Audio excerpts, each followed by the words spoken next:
Be here now.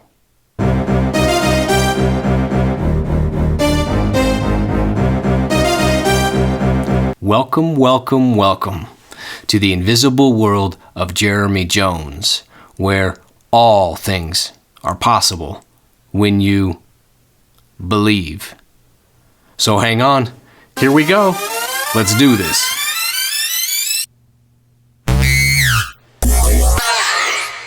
You just turned in to episode 57. It's just a mouse. Part 2. Me, I am Jeremy Jones, and this is the invisible world of Jeremy Jones. A place where dreamers and makers transcend illusions. Yes, as a reminder to those of you playing along at home, what did I say last episode about starting each episode in this mini-series? That's right, bingo. You know I'm good for it. Starting with that great quote by Walt Disney, one of our favorites, all of our dreams can come true if we have the courage to pursue them. How has that been going for you, by the way? Have you increased? Have you gained in your dream inventory? Have you had, this is a tough one, maybe just for me, but have you had the courage to let go of older, inoperable dreams? Maybe upgraded your dream software to newer versions? Made space for the new ones?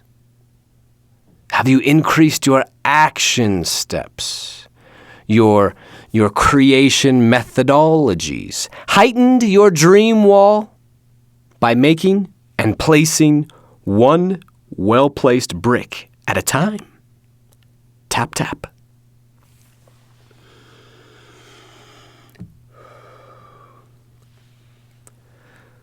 Let's get all mousy today, shall we? Let's get into the weeds. Let's be mousy today. Let's get in the weeds like a farm mouse and get in the weeds a bit on the Disney timeline. As a refresher, we have Walt driving an ambulance in World War I in 1918, and then we have him launching Laughograms Company in 1920, only to, you remember, go bankrupt in 1923. Right. You remember, you're good, we're together. Okay. Keeps moving forward, this guy. Launches the next company later that year on October 16th, 1923. And technically that company was called Disney Brothers Cartoon Studio, later renamed the Walt Disney Company. And Mickey Mouse, well, he doesn't scurry into the scene until 1928. Truth be told, Mickey Mouse? Mickey Mouse was actually the understudy. He was the backup. He was the substitute. He was the bench player. He was riding the bench as option B. You ever had an option B? Actually, he's not even on the team yet. So what happens those first 5 years from 23 to 1928? Let's zoom in a bit. 1923, the studio was founded and began producing the Alice comedies, the very first paid project for the Disneys. This project began with the short film Alice's Wonderland, which Walt Disney sold to distributor Margaret J. Winkler in 1923. You see Walt, he smiles, right? Because that's a gain. He smiles, he's picking up speed. 1924, the first Alice Comedies cartoon, Alice's Day at Sea, was released. Gotta love that one. 1925, the studio produced 15 more Alice Comedies cartoons. These were hitting. These were popping off, right? Bros popping off for $1,500 a reel. It's good money back then. That's good money for me today, honestly. Anyway, it's another gain. Another gain. And I'm going to say it again. Gain, gains, gain. Focus on the gains, Jones, even just the little small ones, because it's still a gain. 1926, the studio moved to a new location on Hyperion Avenue in L.A., right? Changed its name then to the Walt Disney Studio. They're hustling, working on anything to survive those first 5 startup years. 1927, Walt Disney and his right-hand man, Iwerks, Walt and Iwerks, they created Oswald the Lucky Rabbit, an all-cartoon series for a studio called Universal Pictures. The plot thickens. All right. In 1928, however, Disney lost the rights to Oswald due to a contract dispute with Universal. The distributor, Charles Mintz, informed Disney that Oswald belonged to Universal, not Disney. It was a huge setback. And we know what that word actually means, right? It means it's a setup. It's a setup. They were relatively still very small, had around 20 employees at the time, after 5 years of just straight grinding. And now they lose Oswald to Universal. That's just great. Great. They had poured a lot of cartoonist time, money, storyboards, and planning into this Oswald character. Such a blow. Such a setback. This led Disney to leaving the arrangement with Universal. Decides, you know what, I double down again. Closes the door on Universal and bets on himself. Believes that the world needs who he was meant to be. One option is truly no option. So he calls up his option B, his plan B, his backup, his substitute, the guy on the bench.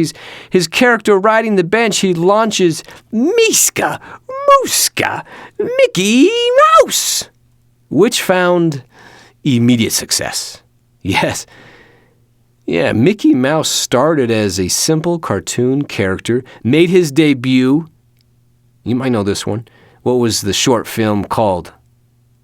You remember? He's at the helm of a steamboat. Steamboat Willie. Let's go. 1928. You remember that.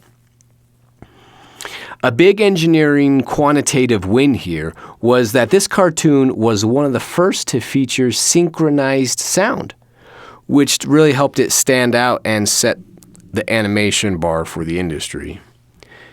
Mickey's popularity, it quickly grew, leading to more cartoons, throwing some merch, eventually the foundation of the Walt Disney Company, and became the cultural icon as we know it today. Looking back, all that perfect vision of hindsight, love that 2020 hindsight, right? We could say not Mickey Mouse was the best thing to happen to Disney, but go back one step earlier.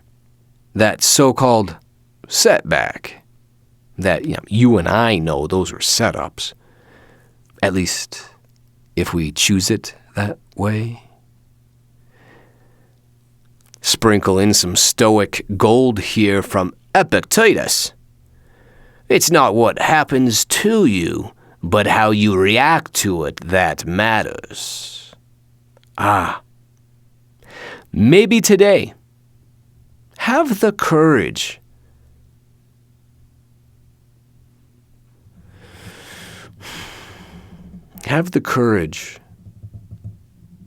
to let go of some of your plan A's. You know they're tough. They're tough and not working that great anyway. You may have had some of these plan A's for a few decades. It can be hard to let go of a plan A.